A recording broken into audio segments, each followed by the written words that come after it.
A helping hand from Inspector Williams in 1901. One of the most prominent policemen during the Gilded Age was NYPD Police Inspector Alexander Williams. Williams, born in Canada in 1839, was known as Clubber due to his propensity to use his nightstick to maintain order while in command of the Broadway Squad, beginning in the 1870s. Credited as being the source of the term tenderloin about the bustling and lucrative area to which he was assigned, he was eventually forced to retire with a pension in 1895 as a result of the Lexo Committee's exposure of police corruption. He died in 1917. He was a controversial and colorful police official. He worked along with Inspector Thomas Burns on numerous occasions during their careers. Within the governor's files in Albany, I located 2 letters in July of 2023 which were written by Williams to Governor Benjamin Odell. Their implications are highly intriguing. In addition, I found his signature on a petition from 1897 in support of a pardon for Amer bin Ali. This is somewhat startling since Williams was active in the early days of the Brown murder investigation. The following are those letters and Governor Odell's response. 5th Avenue Hotel, Madison Square, New York, June 5, 1901. Honorable B. Odell, Albany, New York. My dear Governor, I see by the press you are now considering the pardon of Frenchie Amer bin Ali. I believe I have information in the case that will certainly lead you to pardon the man. If you wish to hear it, I shall be pleased to meet you the first time you are in this city, and I believe I have what you will consider convincing proof of his innocence.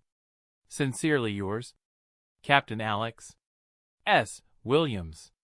This was Governor Odell's reply to Williams 3 days later. June 8, 1901. Captain Alexander S. Williams, Long Island City. My dear Captain, I am in receipt of your favor of the 5th INST, and will be very glad to have you send me the information you possess in regard to the matter of Frenchie. I would like to take up the matter very soon now. My engagements are such that it will be impossible for me to see you personally in the matter. If you will kindly send me what you have, I will be glad to hear it. Very truly yours.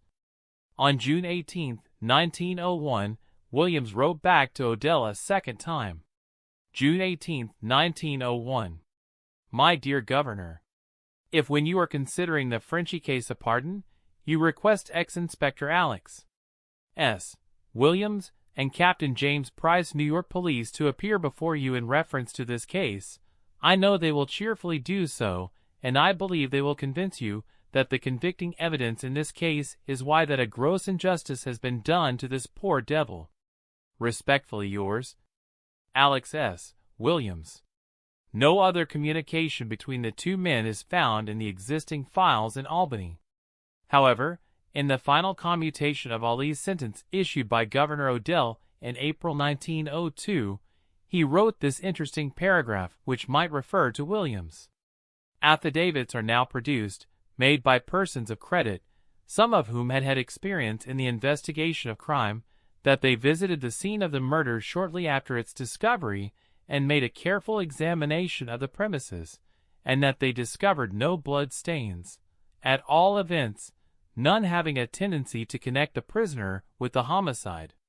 It isn't out of the realm of possibility that Williams and Captain Price were some of them, who had had experience in the investigation of crime. James Price was Captain James K. Price of the McDougal Street Precinct. Like Williams, he was also under indictment in 1895.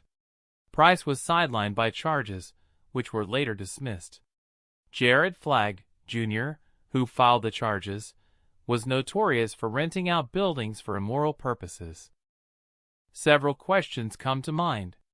One is why it took so long for Williams to come forward with information that would expose a gross injustice in the conviction of Ali. True, his signature on the 1897 petition came after Inspector Burns had retired, 1895. Williams may have felt more at ease in signing a petition, since his former colleague had retired.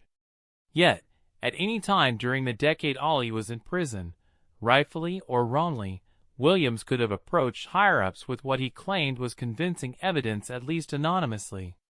Williams had been involved with the investigation very early on. What was it that he held back on for all those years? In addition, what could Captain Price have known that would assist in the 1901 pardon campaign? His precinct was 2 miles from the Oak Street station, and his name does not surface in the investigation during 1891.